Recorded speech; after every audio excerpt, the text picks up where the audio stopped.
Today I wanted to come out to test out Canon's 35mm RF lens and just see what kind of image quality I can get out of this and see how good the images actually are.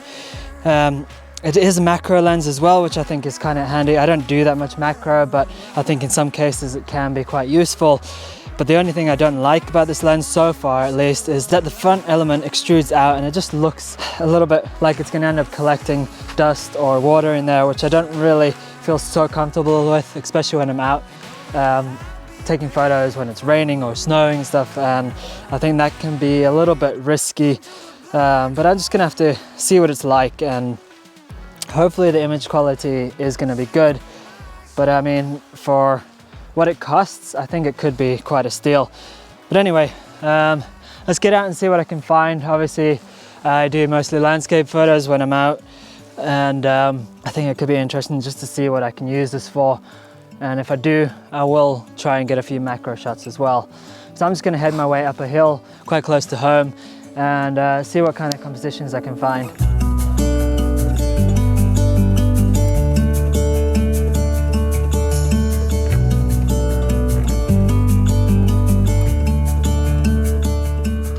Now, one good thing about today is that it's an absolutely stunning one. It's been a while since I've had some really good sunlight here, so today I really want to make the most of it. And first of all, as you can see, this gorgeous tree here just hanging at the edge of this cliff is so cool, and with the way the sunlight is just hitting it on the side there, it's absolutely stunning. So I really want to get a great detailed shot here. I'm probably going to shoot it around f7.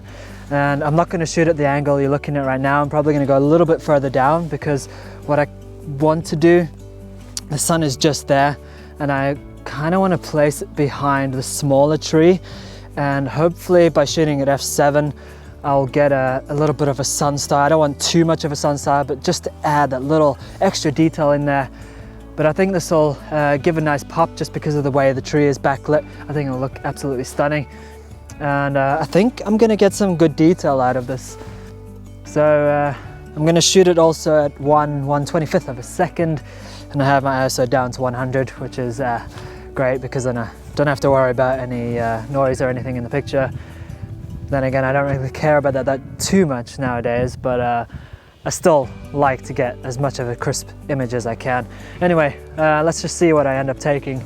But I think this is gonna be so cool.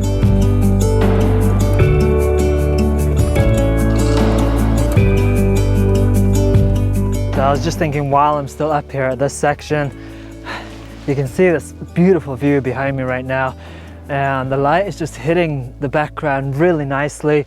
There's a really good glow on the frozen lake at the bottom there as well. But one thing I really want to test is actually shooting wide open at f1.8 and just focusing on that background and seeing how much detail I can get even at f1.8.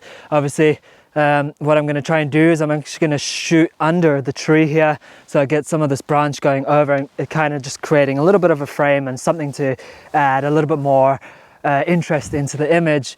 But shooting f1.8, obviously that's going to be quite blurred out, which I think is going to add a little bit of a nice effect to this. But really, I just want to see how much detail I can get even wide open. I think it could be really interesting just to see that having a lens that shoots sharp wide open is a really good thing to have. But already from the image I took, even at obviously it's f7, so obviously there's going to be quite a lot of detail there, it looks pretty sharp. I'm not seeing any interesting problems here.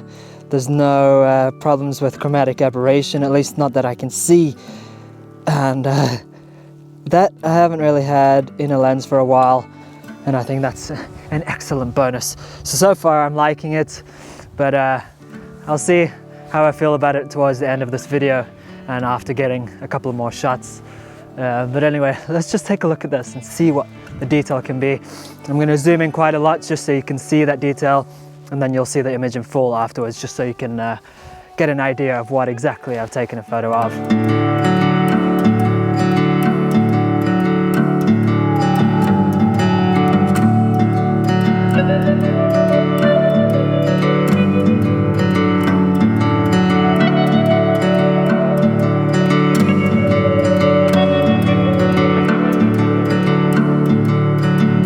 So I managed to come up a little bit higher than where I was, and it's pretty steep right now, so it's just a straight drop down. And the problem with that is I've had to tie my dog up because I'm pretty worried that she's just going to jump off the edge. She has tried to get it quite close already, so I decided tying her up is definitely going to be the safest thing to do right now. But anyway, I got this cool tree just hanging off the edge of the cliff here, and what's really cool about it is that the sun is backlighting it, which is making it really stand out because the background behind there is completely dark. All the trees that are lower down below are just pretty much black at the moment, and that's just making this tree stand out so well.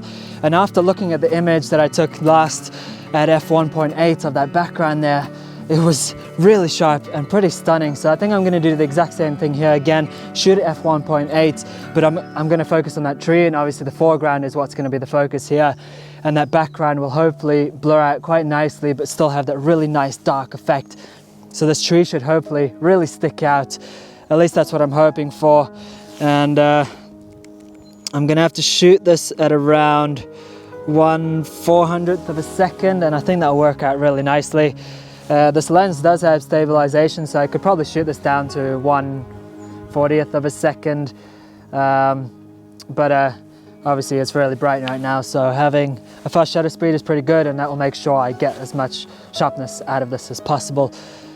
But anyway, let me just take a shot of this and we can check it out, and then I think afterwards I might try out some macro shots, but I'll see what I end up finding.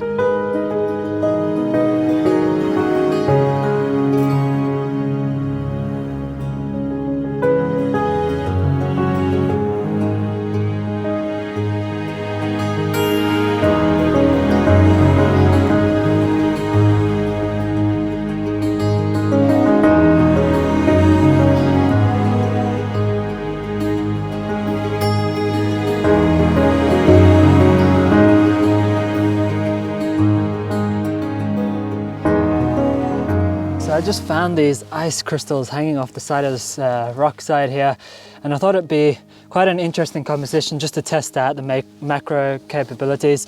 And right now I've got it as close as I can get it, and that's pretty close. It's only, I mean, a couple, maybe 10 centimeters in front of the lens there, and it's getting a good close-up shot of just this little section here.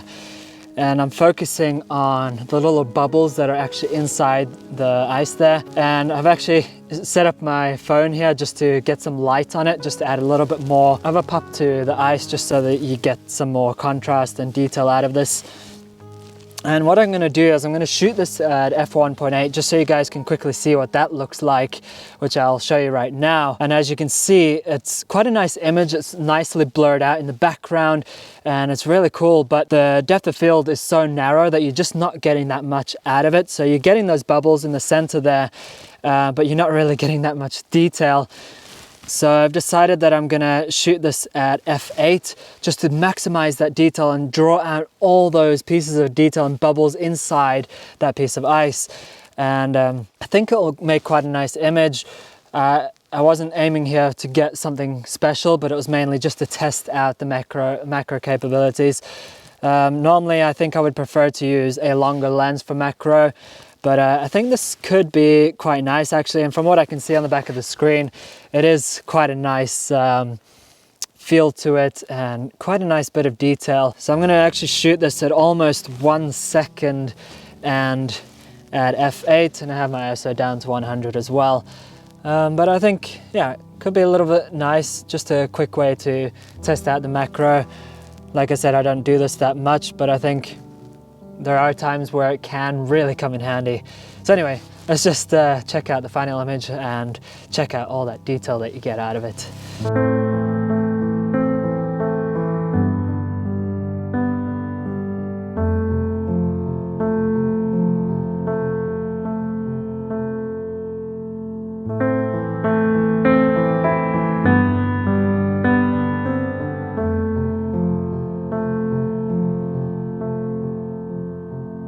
So I just wanted to quickly test it out for video, so I have it on right now, and I have it with a ND32, so I'm able to shoot at f1.8, just to see what kind of detail and image I can get out of it for video.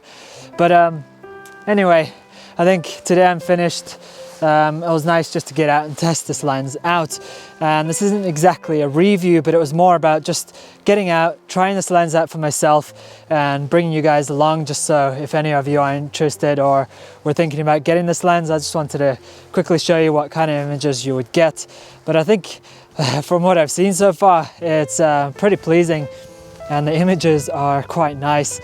And it's a pretty good bargain for what you're getting. It's a nice size lens. The only thing, like I said, I didn't like was the fact that the lens extends when you're close focusing, but it's just what it is because it's a macro lens. That's just how it works. But all in all, I actually really do like this lens. What I might do as I walk home is take a couple of more shots and leave that at the end of the video so you guys can take a look. And yeah, I think that's it for today. So if you enjoyed this video, please leave the thumbs up, and if you're new, subscribe, and I'll see you all next time.